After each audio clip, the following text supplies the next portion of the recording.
Welcome to Raising OKC Kids, Conversations with Metro Family in Oklahoma City.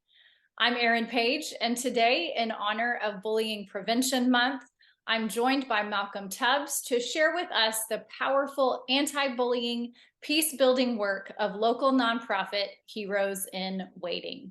Welcome, Malcolm. Thanks so much for being here. Absolutely, Aaron. Thanks so much for having me. And I'm really excited to talk about a little bit about myself, a little bit about Heroes in Waiting and the mission and the purpose that we're on to, help transform the lives of the youth in and around Oklahoma City. You guys are doing amazing work. I will start with a little bit of an introduction, although you are a man for most of our listeners and viewers who needs no introduction. Malcolm is a local journalist, the Thunder hype guy, and a new dad. He's also heavily involved with Heroes in Waiting, which is a nonprofit that provides free anti bullying curriculum to schools, homeschool consortiums, youth programs, and other organizations that support children's development. The 12 lessons include engaging videos with Malcolm, class activities, and take home exercises for the whole family. The program kicks off with an interactive, high energy anti bullying assembly led by Malcolm. So, first, Malcolm, I would love for you to share with us why the mission of Heroes in Waiting is particularly meaningful to you. Oh, wow. Um, Honestly, when Jim and Susan Stewart, who are pretty much spearheading a lot of what Heroes in Waiting is all about, they're the ones with boots on the ground, gathering donations, trying to meet with as many donors as possible.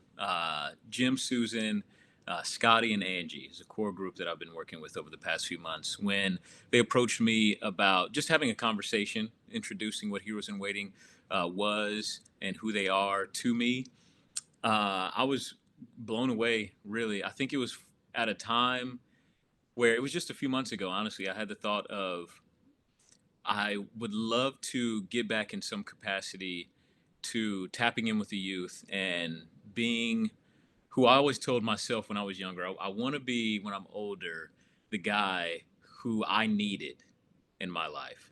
Um, there was a lot of different father figures that I had growing up, and having the opportunity that seemed to fit so perfect for who I am and what I'm about and the mission that I'd like to spread to youth. That's what Heroes in Waiting is all about. So, given the opportunity to be on board in some capacity to help be that person that I needed and that I wanted to be for the next generation coming up, it sounded like the perfect fit to the puzzle that I was needing, that I was missing. And I'm so appreciative of the opportunities that we are going to give to the youth in and around Oklahoma. And uh, it, I'm just excited. I've been fired up since that first conversation, and I'm more excited about going into anti-bullying month and the rest of the school year to help put in this curriculum and be a voice for those who might not know how to speak it, but give them the tools so they can do that, stand up for themselves, but also, you know, be a hero when those opportunities arrive. One of the statistics the Heroes in Waiting team shared with me that is just heartbreaking. Students in Oklahoma who were bullied either at school or electronically are 33% more likely to report signs of depression and 26% more likely to consider suicide. Those numbers were reported by the Oklahoma Department of Health.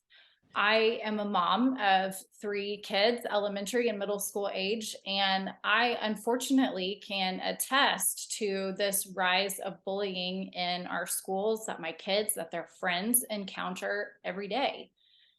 What is the big vision for how Heroes in Waiting can turn the tide on these statistics here in Oklahoma and even beyond? First off, that statistic is staggering, right? When you hear those numbers and you think of how real and how close to home it is for kids to know that they're suffering from mental health and having thoughts of doing something detrimental to their lives, you can't help but try at least to have a conversation, try to step up in some capacity as parents, leaders in our community. And I know it's tough for teachers and leaders and preachers and anyone else who, when you know a kid personally and you see a light in them, and it's hard to understand in their innocence how they could be dealing with something so severe. Um, but what Heroes in Waiting is all about is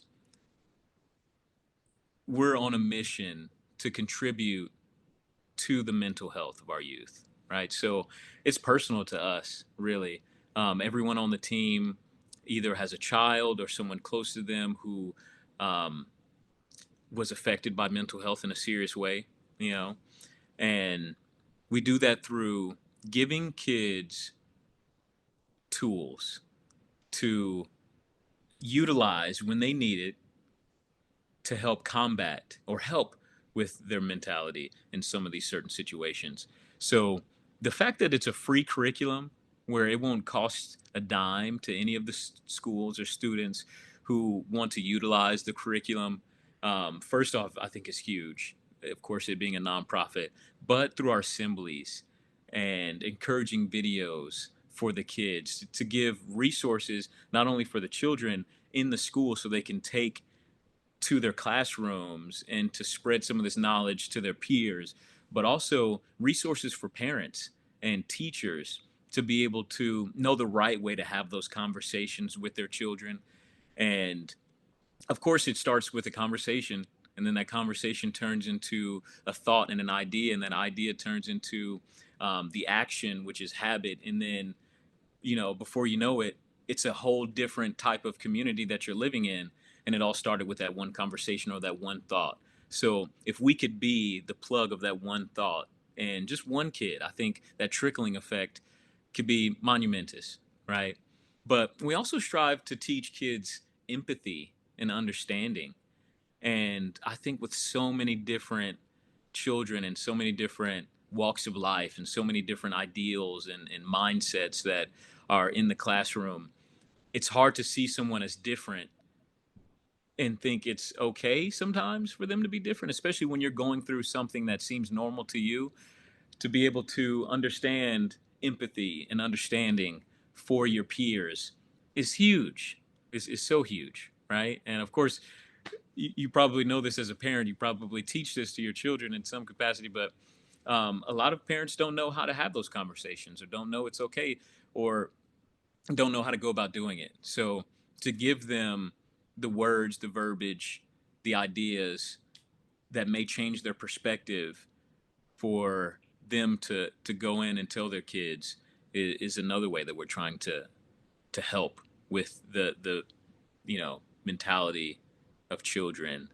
Um, and I think it's also important to know with this curriculum, it's tangible help, right?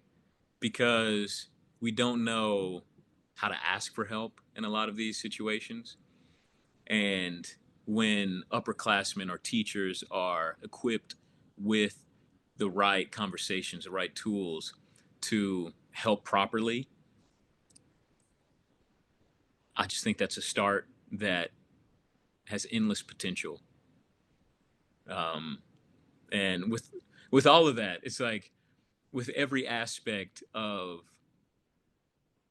the stigma of mental health being thought of in some capacity, why not use it? Because it's free, you know? One of the things that has just really struck me as I've learned more and more about Heroes in Waiting is thinking about parenting. I can talk to my kids about empathy and peace building. I can share some of these messages with my kids. We can practice emotional regulation at home, and we prioritize all of that. But it takes a village, right? I We can do the work in our homes, but when our kids are experiencing this at school or at church or in an after school program, basically when my kids are hearing this information from anybody other than me, It makes a huge impact on them, and it becomes much more normalized in society as a whole. So it's scary to me that, yes, I can parent my kids to focus on their mental health. I can give them all the resources. We can go see their therapists. But what really makes a huge impact and kind of brings it all together is the opportunity for them to see somebody like you sharing this message, for them to hear older kids in their schools, their teachers talking about feelings and talking about why they should prioritize their mental health. That really, as a mom, excites me that my kids have that kind of opportunity. I know you're the cool mom, of course, but seeing someone else as a mentor, an idol, or someone that you look up to, telling you the words that you've heard 1,000 times, right? But maybe painting that picture in just a different way, of course, to where it clicks a little better, or it hits a different part of your brain or your mind or your heart. I totally agree. So again, trying to be that person that I needed when I wasn't listening to my mom or my grandmother. When I know they were telling me things that I can look back on now and be like, okay, you've mentioned this 1,000 times, but hearing that from the senior when I was a freshman, or the upperclassman, for whatever grade I was in, it made more sense for whatever reason. It's so true. So, and then, Parenting is a lesson in humility oh constantly. gosh, my son is 6 months old now, so I'm learning. If anything, he's teaching me more now than I'd imagine I'm teaching him. So, been humbled a few times already. Yeah, it just keeps on giving. But I also think there's some relief in that too. Like, we don't have to be everything to our kids. We can't be. And it's okay for us as parents to rely on teachers and this village that we have created around us to help our kids grow into the people that they are supposed to be. You have mentioned several times being that mentor for kids that you needed.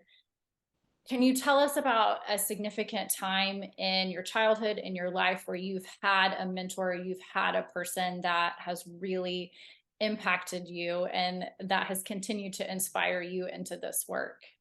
Oh gosh. So I guess to share a little more detail about my past, grew up in Oklahoma City pretty much my whole life. However, my parents, my biological parents, weren't always there. So my dad, I actually just met him for the first time about 3 years ago, and really cool story there. But my mom was on drugs, on and off throughout my childhood. So was raised by my grandmother, and we grew up in Northeast Oklahoma City. So I went to a few different elementary schools. I went to a few different middle schools um, growing up. And because of that, there was a lot of instability. I didn't really have a stable father figure in my life up until I got to high school. So um, at the time, I was in eighth grade, was in the Putnam City District, and this is when I started my the first half of my eighth grade year at a charter school, and then the second half of my eighth grade year we moved to the Putnam City area. So I went to Western Oaks, go Warriors, and from there I graduated and went to Putnam City West. So freshman year, still staying with my grandmother, and it was her, I, and my um, two sisters, my younger sister and my older sister. Well, my older sister was a little older, was off to college. She went to Langston University, and my younger sister was in middle school at, I guess, Western Oaks as well. But staying with her, I'm trying to make a long story short. Staying with her, um, she was all we had. And after, I want to say the fall semester, going into winter break, my grandmother actually passed away. So we were left at a home, kind of with other family members in and out, trying to take as best care of us as possible. I eventually ended up moving in with my cousin, who was I want to say in her early 30s at the time, married, and also had a kid. It was tough for me to get to Putnam City West from where I lived. So we moved in with her because she was a little closer to the district. Well, I was on the football team. I tried any and all extracurricular activities that I could to stay in school as long as I could so I didn't have to go home, especially dealing with, all the craziness that was at home. And my football coach at the time said, "Hey, you're staying out of district. You could go to another school, but I want you to stay at West. So if I could help and pick you up from your cousin's house to take you to school, I'll do that. It's not a big deal." Like, okay. My cousin stayed less than 5 minutes away from where he was. So, of course, him being a coach and a teacher, it was nothing for him to pick me up on the way to school. And we did that commute every day. Uh, he'd pick me up, and sometimes he'd drop me off, or my cousin was able to pick me up from school, but I find a way. Um, and he made it to where I didn't have to find a way. Well, those car rides every morning, um, in conversation, got a little more personal, got a little deeper, got a little more caring and understanding of the situation that I was in, to the point to where, like, it was a coach player relationship to a mentor kid relationship to really a father son relationship. And by the end of the school year, um, he asked me, "Hey, we're hanging out a lot. We're spending time a lot. You pretty much become a part of our family. I know you don't have a consistent family, so we can be that for you." And they actually took me in. So it was weird at first being the player of my football coach, but then also going home with him and having a consistent family dynamic that I was just never used to.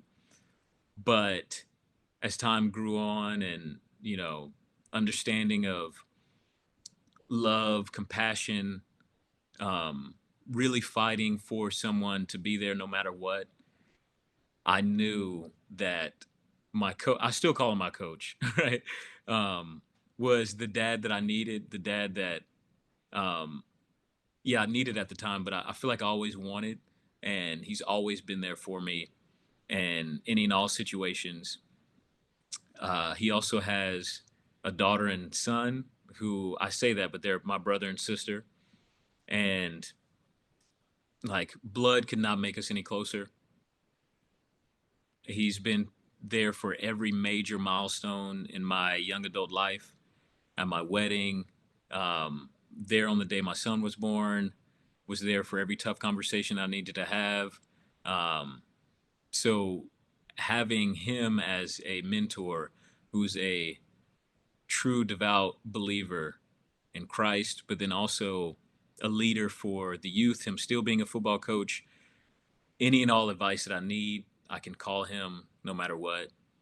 But having him to look up to has been huge for me in my development as a man.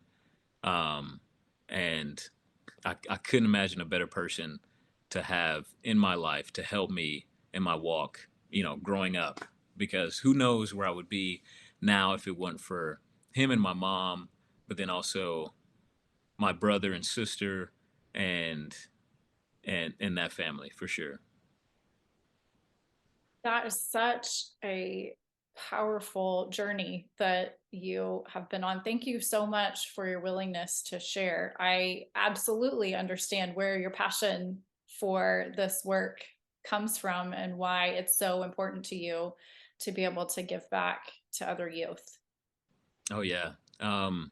So understanding that because I had a crazy upbringing, there was a lot of inconsistency in home. For whatever reason, that just makes you a target for, I would say, bullying behavior, or kids can easily spot the difference. And because of that, you could be the butt of the joke. You could be made fun of for whatever reason that they come up with. Kids are creative. And because of that, I would say it gave me thick skin, to where I could deflect some of that energy from me to whatever the situation, or um, never really took it to heart. But, you kind of, some of those words stick a little harder than others, right? And I realized that even though I have this kind of crazy testimony or story, it's not really unique. Um, I mean, it is to me, but at the same time, there's so many students who were raised in a single parent household, were raised with, not the best means of upbringing, but didn't really know how to, or don't really know how to understand the feelings and emotions that come with all of that. And they may not be blessed with the opportunity that I had to have a family bring me in and out of that situation. So, again, knowing that I have this incredible opportunity to be that person in some way for a kid who has a story that's not too far from mine, it kind of, I would imagine, give you a sigh of relief, like, oh my gosh, I'm not the only one going through this. And because I'm not the only one going through this, I don't have to have complete negative emotions surrounding my situation, because I know there's an opportunity of better down the line, or even better now, if I know how to change my perspective, or see people in a different light, or actually care for others despite what I'm going through. Um, all of that just hit me so hard finding out about Heroes in Waiting. So, um, I'm so excited about it. You're such a powerful example for students who, many of whom recognize you and your success in life, and like you said, might be able to identify with some of the things that you have been through. So not only are you this incredible hype guy at these assemblies where kids kick off participation in Heroes in Waiting, but you're also sharing some of your story so that, again, they don't feel so alone. Tell us more what the atmosphere is like in these assemblies and how students react when you share this message that anybody can be a hero. Oh man. So, of course it's high energy, because that's just what I'm gonna do. um, bringing bringing some of that. If anything, I would try to describe it as taking you on a ride, right? Taking you on that roller coaster. So, not only you mentioned that I work for the Thunder, and of course I'm on Fox in the morning, but I also work for OU as game day host, for the University of Oklahoma, and it's something about my boss, my manager at the Thunder, described it as you're an MC, which stands for Master of Ceremonies. So you can control the energy, control the vibe, and you just want them eating out of the palm of your hand, right? But um, that's kind of a little more off the cuff.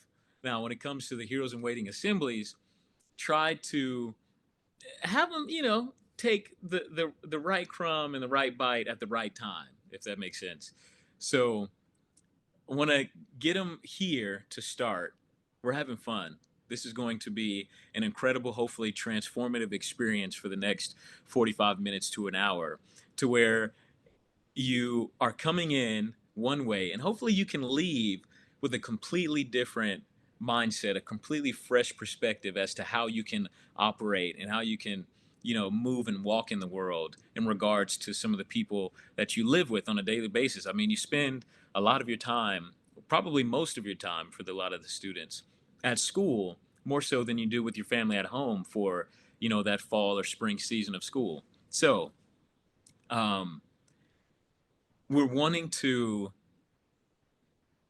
get them excited about how they can move and operate, but then also hit them with particular aspects of what it means to be unique, what it means to be yourself, but also what it means to love others for that uniqueness and for their individuality, and to have them understand that you and how you are so wonderfully made is special, but the person next to you and how they were so wonderfully made, but also so completely opposite of you probably is still okay and still amazing for who they are, right?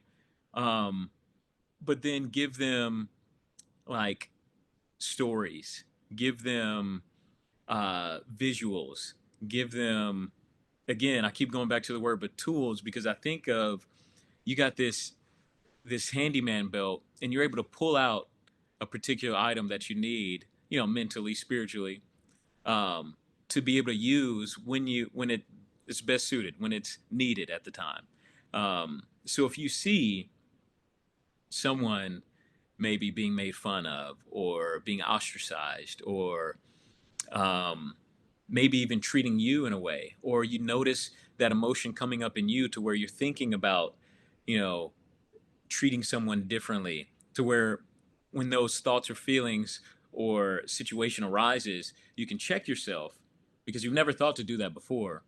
And now think, okay, I can do this differently because now I know that we're more alike than we are different. Even though we're completely different, I can understand that maybe this person is going through something, or maybe I'm going through something. And maybe I just need a little more love and compassion. Maybe the person who is treating me in a negative way, I can flip the script and ask them, hey, I need something different from you right now. And giving them a little patience to accept that, or if they don't, to know you can walk away from it, as opposed to leaning into it and it possibly turn into something that you wouldn't have wanted at the end of the day, that may leave you awake at night thinking about, that wouldn't help with your mental health, but would probably hurt. So um, the assemblies are going to be catered and suited to give students the opportunity to see it firsthand, to hear how they can implement some of these changes in their lives. And again, they walk into that gymnasium or that auditorium hype and excited, and they walk out hype and excited as well, but in a different way. Because you thought you were going to get, high energy. And of course, it is going to be that way. But then you walk out with a high energy and a zest for life and a zest for change. And hopefully, this, again, fresh new experience and lens on how I can see the world and see some of my peers and teachers and interact with them in a completely different way than you were before. I think I need all of these lessons in my life. Is it's not too late for grown-ups, right? Oh, not at all. Not at all. One of the things that I really appreciate about what you guys are doing is there's a lot of anti-bullying related information that you're giving students, but you're also, as you mentioned, teaching them empathy and emotional development. One of the concepts in the 12 lesson curriculum that really stood out to me, and you mentioned bullying behavior instead of Hmm. bullying, but this idea of really kind of changing our perspective, removing the labels of bully and victim. Why is that changed perspective an important part of this program? Well, I think it's easy to, and I've had to think of this myself. I think it's easy to like typecast someone in a negative light. And I heard from a study. This is kind of me thinking off, but to try to bring it back on. Um, I read the study. I can't remember where from, but um, you can, me trying to be a parent, you can talk about your kid in a particular way to other people or even to them, and it shapes who they are. So, say for instance, um, I say, or even myself, I was always told I'm kind of a class clown. I like to talk.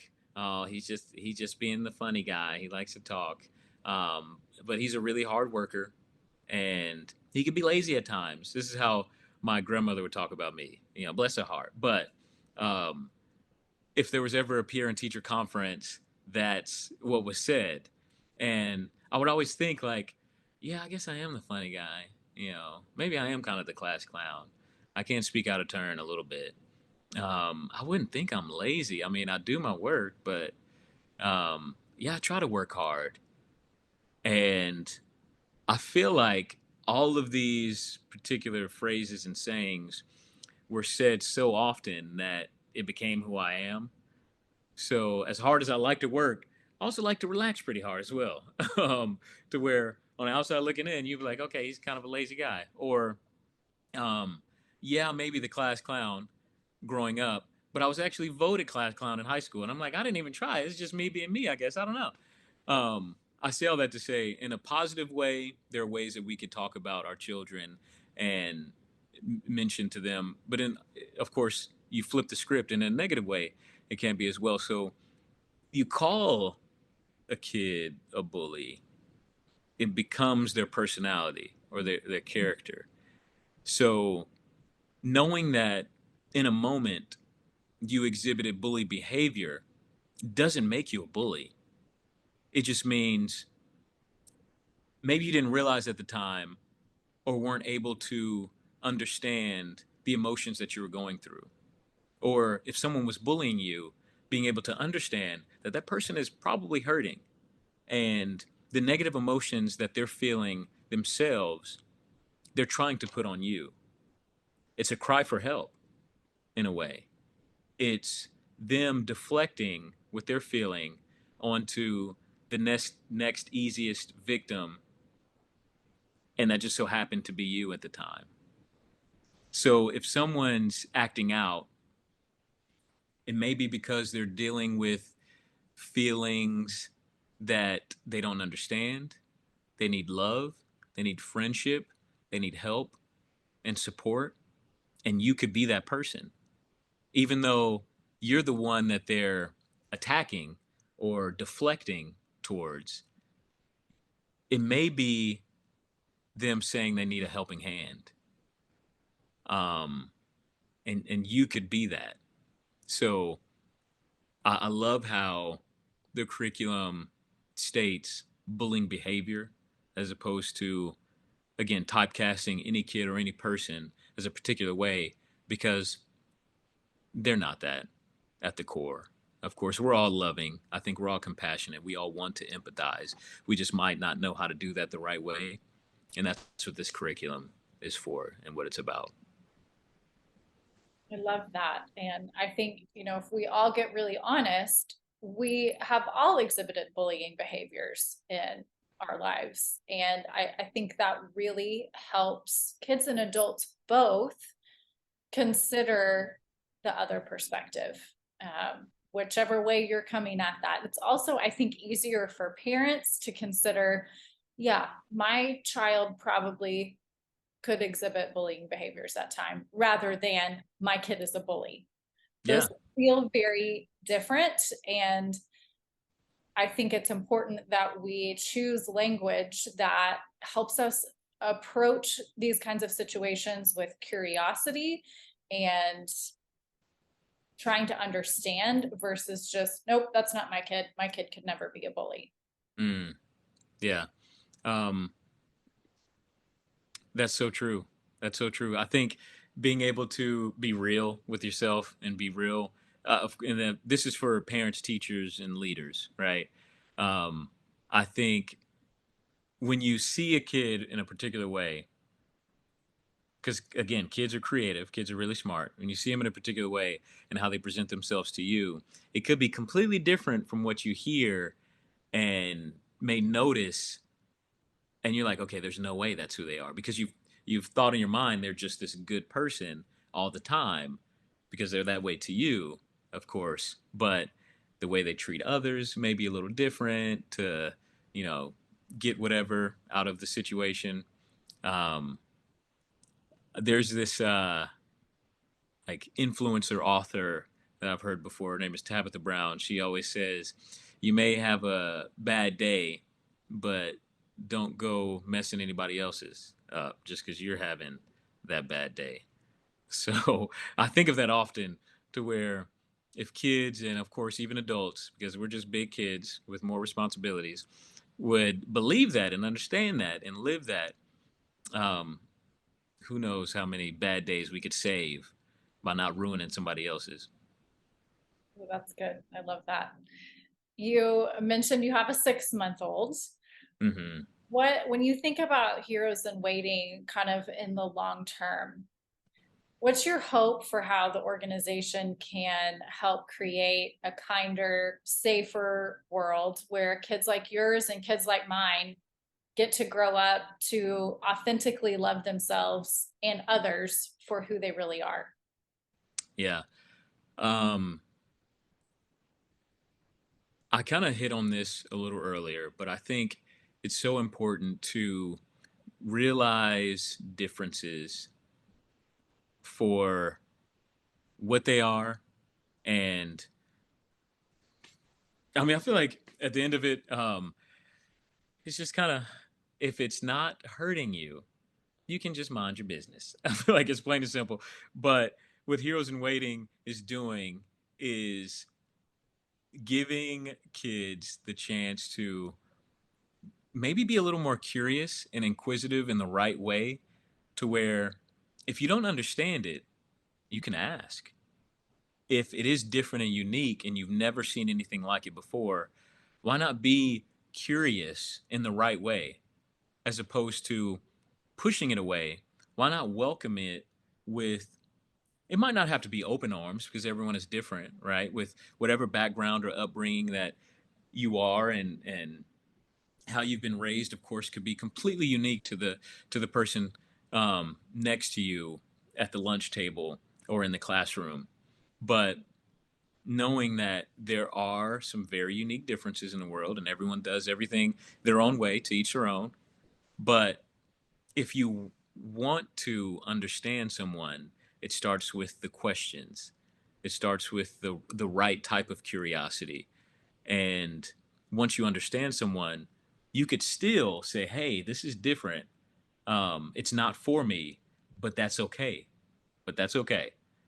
And if I could try to teach my son anything, I had this conversation with my wife the other day. It would be to have the self confidence to be himself no matter what, to be curious and excited about the adventure of maybe not knowing what the next steps are going to be, but being bold about taking those steps.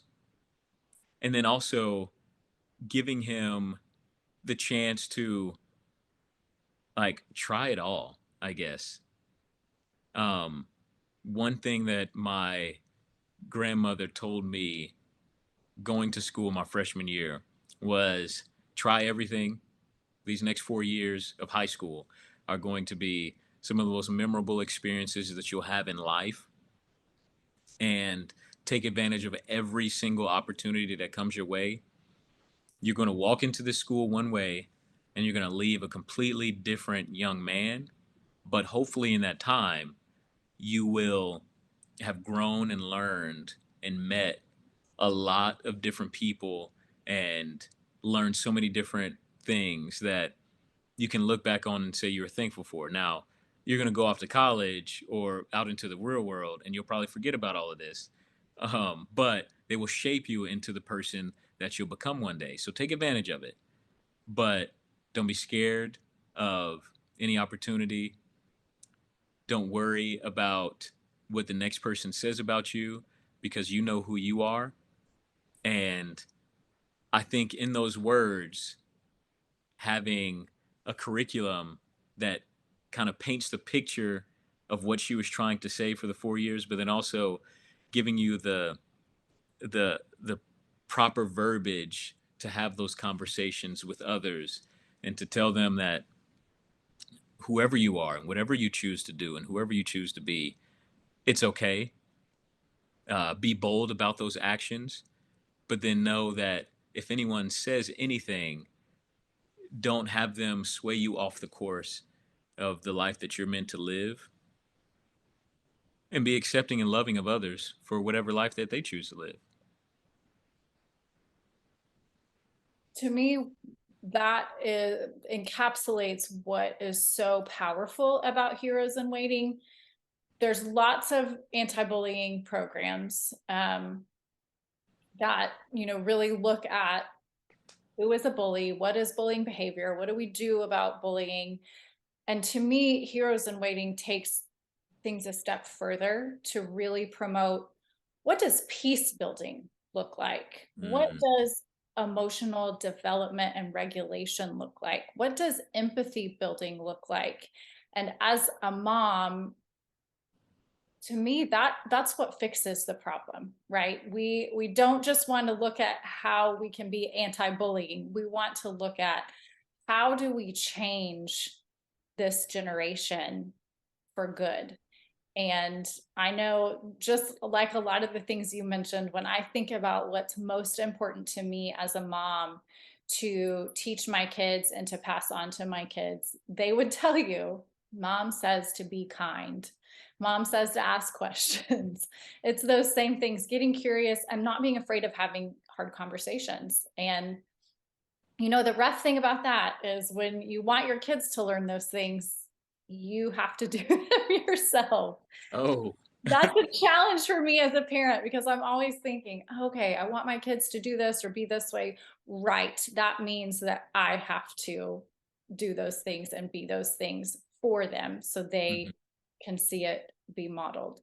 So, as we close out today, Malcolm, tell us how families and parents like me can get access to these free lessons at home so that we can parent in these powerful ways. How do we get our kids' schools engaged with Heroes in Waiting, or just support the wonderful work that you all are doing?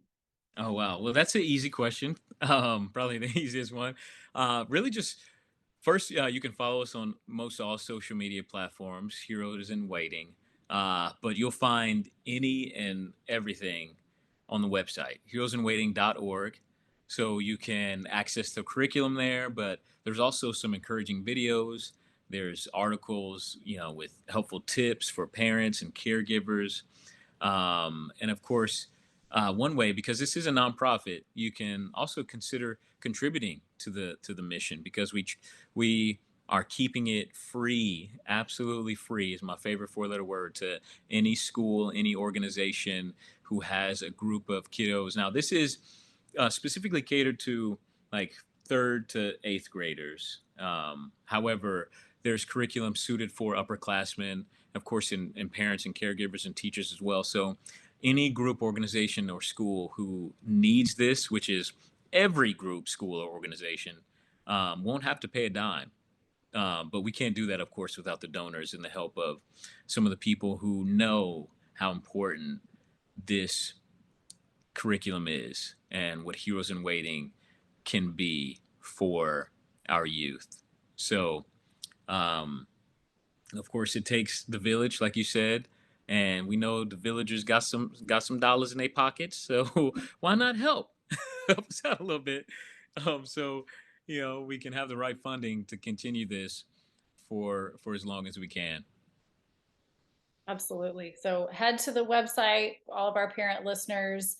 If nothing else, check out the curriculum for yourself and your family. There's an e-newsletter that you can sign up for so you can get all of the news coming from Heroes in Waiting. And then yeah, check out that donate button too. That's an important one. Malcolm, thank you so much for joining me today and for all the incredible work that you and your team are doing with Heroes in Waiting. Oh, absolutely, Aaron. Thank you again. And I didn't mention this earlier, but I love the Thunderbolt earrings. You got me excited for the Thunder season. Hey, I'm a hey. Thunder girl, so I had Oh to wear yeah. them today. Nice. All right. Thanks everyone for listening. Join us next time on Raising OKC Kids. Thank you guys.